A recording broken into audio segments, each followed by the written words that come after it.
Hello दोस्तों, आपको पता है कि आज तो मैं पोखरा में ही हूँ। पोखरा नेपाल का एक बहुत खूबसूरत शहर है और काठमांडू के बाद दूसरा महानगर कहलाता है पोखरा। लेकिन इस वीडियो को दिखाने और बताने का मेरा एक अलग ही पर्पस है। हमने सारे दिन आज पोखरा की विज़िट की, पोखरा को घूमा, जितने भी इनके टूरिस्ट प्लेस थे, मंदिर थे, सारे और मैंने मार्केट भी देखा। मुझे जो भी कुछ दिखा, बहुत एक अच्छी चीज़ दिखी जिससे कि हम भारतीयों को बहुत सीखना चाहिए, ख़ासतौर से जनता को भी और हमारी सरकारों को भी।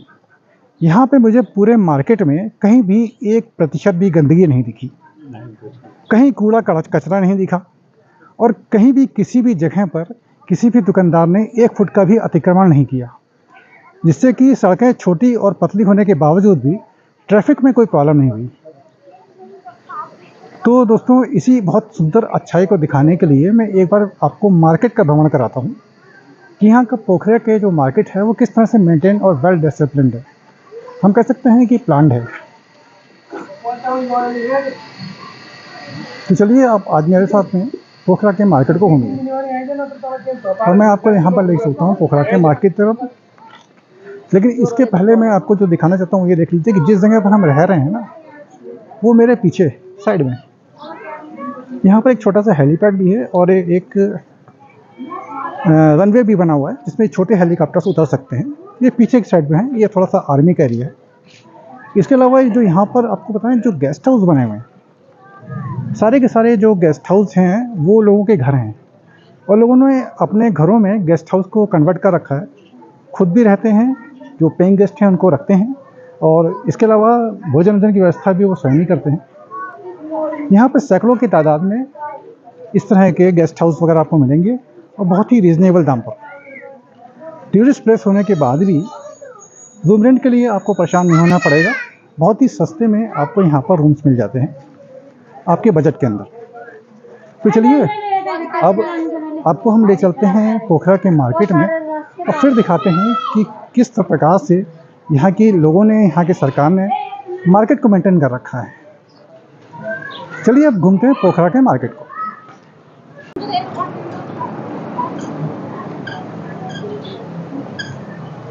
इस प्रकार से यहाँ पर आपको लाइन से गेस्ट हाउस दिखेंगे और एक्चुअली ये गेस्ट हाउस भी हैं और लोगों के निवास भी हैं। लोग यहाँ पर रहते हैं नीचे या ऊपर कहीं भी, और लोगों ने पर्यटकों के लिए यहाँ पर अपने रूम्स को गेस्ट हाउस के रूप में खोल रखा है, होटल को।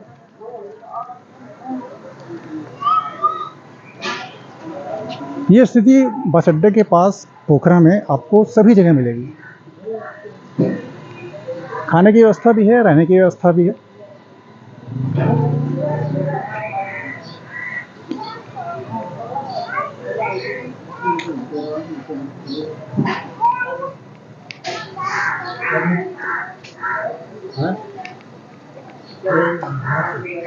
अब यहीं से आप सड़क देख लीजिए, कितनी साफ़ सुथरी सड़क है।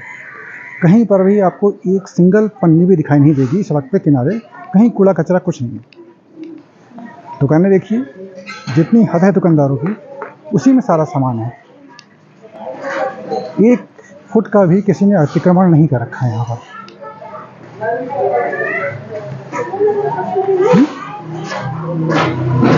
देख लीजिए, जनरल स्टोर की शॉप है लेकिन अपनी हद के अंदर।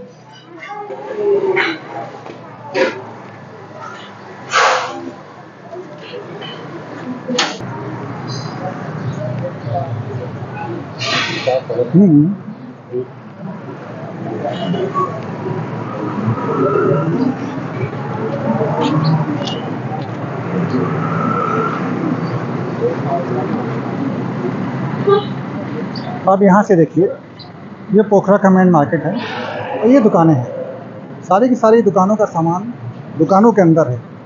1 इंच भी किसी ने अतिक्रमण करने की कोशिश नहीं करी है, इसलिए फुटपाथ आपको स्पष्ट दिखाई दे रहे हैं और लोग यहाँ पैदल आराम से चल सकते हैं। और यही स्थिति देखिए दूसरी तरफ भी है। जितनी भी दुकानें हैं सब अपनी सीमा के अंदर हैं। जिसकी जितनी दुकान, उसके अंदर उतना ही सामान। आप ज़मीन पर देखिए, क्या यहाँ पर आपको गंदगी दिखाई दे रही है?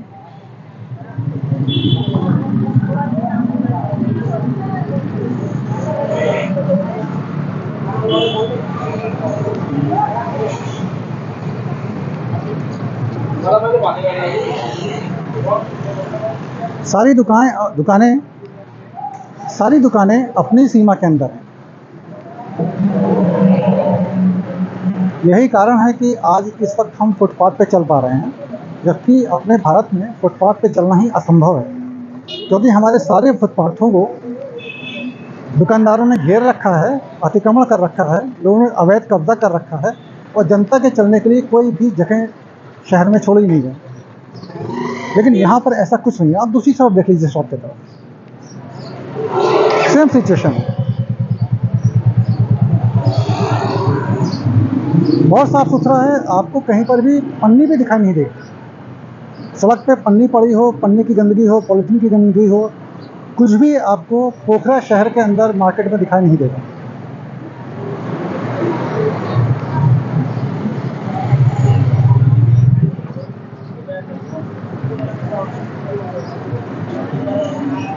हमारे यहाँ फल वाले कितना अवैध कब्जा कर लेते हैं सड़कों पे, लेकिन यहाँ देखिए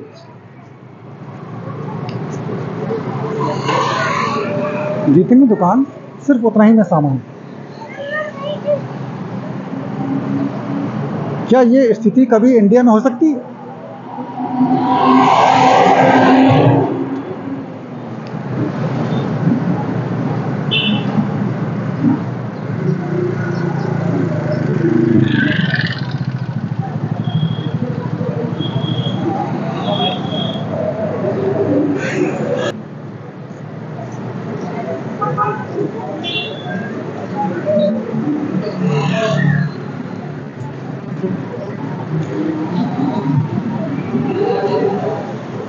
सड़कों पे प्रॉपर वे में सफाई है, कहीं कूड़ा कचरा नहीं है।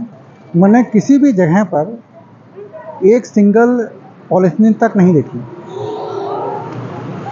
सड़कें साफ सुथरी हैं। हालांकि अपने भारत में सड़कें बहुत चौड़ी नहीं हैं, लेकिन चौड़ी नहीं होने के बावजूद ट्रैफिक इतना स्मूथली चल रहा है, क्योंकि सड़कों पे व्यापारियों का अवैध कब्जा बिल्कुल भी नहीं है, जैसे कि अपने भारत में होता है। 10 फुट की दुकान होती है और 50 फुट का कब्जा कर लेते हैं। वो चीज़ नेपाल में मैंने पोखरा में बिल्कुल नहीं देखी।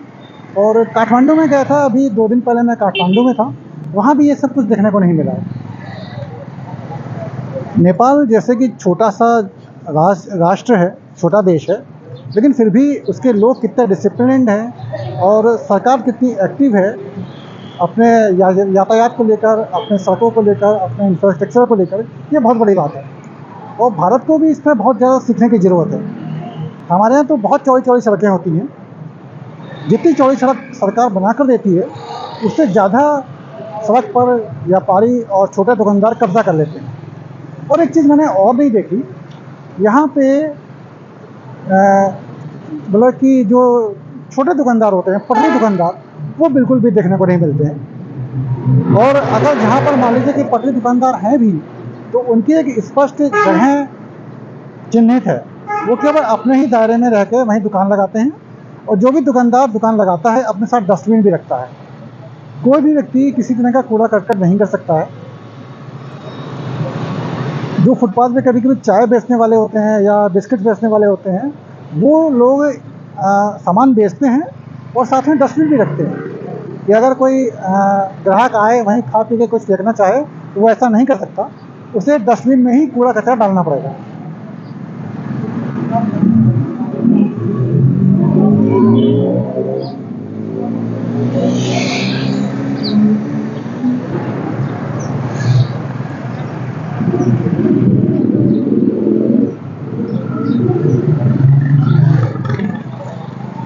देख लीजिए, ये ऑटोमोबाइल की गाड़ी की रिपेयरिंग की शॉप है, लेकिन इन्होंने अपना काम दुकान के अंदर ही समेट रखा है। जनरल स्टोर है, दुकान के अंदर है। कुछ भी बाहर सामान रखने की या बाहर बिजनेस करने की ज़रूरत किसी भी दुकानदार को नहीं। ये अब सरकार के एडमिनिस्ट्रेशन है या नेपालियों का अपना अनुशासन कि वो जो भी कर रहे हैं वो अपने दायरे में रह के कर रहे हैं।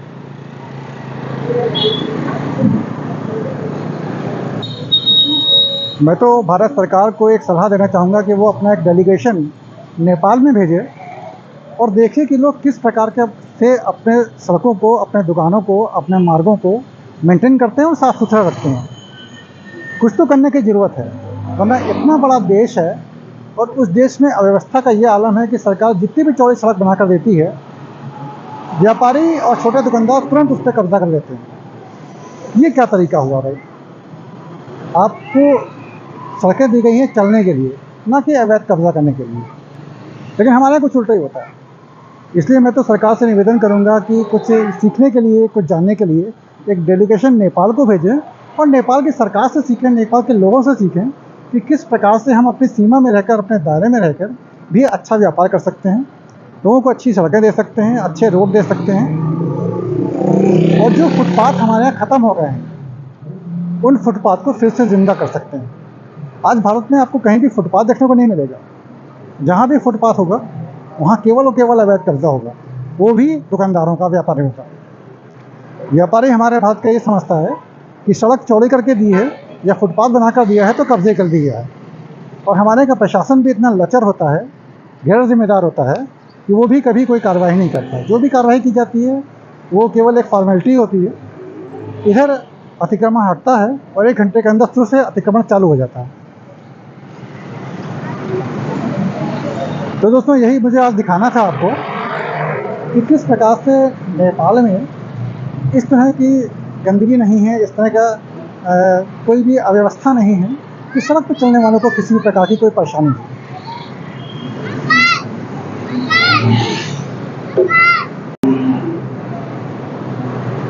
तो देखा आपने ये मेरा स्पेशल वीडियो। इस वीडियो को दिखाने का केवल उद्देश्य यही था कि हम वो सीखें जो अभी तक कर नहीं पा रहे हैं। यहाँ पे हम लोगों को अनुशासन में रहना आता ही नहीं है। हम ये मान के चलते हैं कि जो भी सरकारी चीज़ है उस पर अवैध कब्जा करना हमारा अधिकार है। और एक और चीज़ मैंने नेपाल में बिल्कुल नहीं देखी, ना तो काठमांडू में और ना ही पोखरा में, वो ये है कि हमें हर 10 कदम पे या 20 कदम पे कोई भी छोटा या बड़ा मंदिर नहीं दिखा। हमारे यहाँ क्या होता है कि कब्जे की नीयत से ही कुछ फुटपाथों पे, पार्कों पे अवैध कब्जा करके मंदिर बना दिए जाते हैं, धर्मस्थल बना दिए जाते हैं, मज़ारें बना दी जाती हैं सिर्फ कब्जे की नीयत से। लेकिन यहाँ पे ऐसा बिल्कुल भी नहीं है। मैं पिछले 4-5 दिन से नेपाल में विज़िट कर रहा हूँ। मैंने एक भी अवैध मंदिर नहीं देखा, अवैध मस्जिद नहीं देखी, अवैध गिरजाघर नहीं देखा, अवैध मज़ार नहीं देखी। जो भी है उनका वो अपने स्थान पर है, किसी प्रकार का कोई भी अवैध कब्जा नहीं है। ये सब चीज़ें हमें सीखनी चाहिए। सरकारी जो ज़मीन है, सरकारी सड़कें हैं, वो हम सब लोगों के इस्तेमाल के लिए हैं, ना कि कब्जे के लिए। तो दोस्तों, इसी एपिसोड के साथ में मैं अपने वीडियो को यहीं पर संपन्न करता हूँ। मुझे आज्ञा दीजिए। नमस्कार, और बने रहिए माई विटनेस व्लॉग पर और मुझसे जुड़े रहिए।